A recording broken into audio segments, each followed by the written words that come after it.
মধ্যপ্রাচ্যের আজ আগ্নেয়গিরির মুখে, আর এই অস্থির সময়ে প্রবাসে থাকা আমাদের ভাই বোনদের জানমালের নিরাপত্তা নিশ্চিত করতে সরাসরি দায়িত্ব নিয়েছেন প্রধানমন্ত্রী।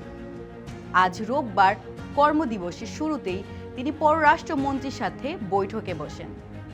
প্রতিটি দূতাবাসে করা বার্তা পাঠানো হয়েছে, যে কোনো পরিস্থিতিতে প্রবাসীদের পাশে থাকতে হবে। ফ্লাইট সংকটে বিমানবন্দরে আটকে পড়া প্রতিটি রেমিটেন্স যোদ্ধার ভোগান্তি লাঘবে প্রধানমন্ত্রী নিজেই তদারকি করছেন। তার কড়া নির্দেশে বিমান ও প্রবাসী কল্যাণ মন্ত্রণালয় এখন একযোগে কাজ করছে। প্রধানমন্ত্রী স্পষ্ট জানিয়ে দিয়েছেন, দেশের অর্থনীতির চাকা যারা সচল রাখেন তাদের বিপদে রাষ্ট্র চুপ করে থাকবে না। একই সাথে দেশের মানুষের সুরক্ষায় তিনি নিয়েছেন এক যুগান্তকারী পদক্ষেপ। ভূমিকম্পের ঝুঁকি বিবেচনায় ঢাকা শহরকে নিরাপদ রাখতে 1,00,000 প্রশিক্ষিত স্বেচ্ছাসেবক তৈরির নির্দেশ দিয়েছেন তিনি।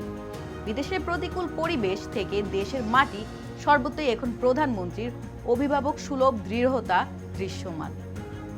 দর্শক, আমাদের সাথে থাকার জন্য ধন্যবাদ।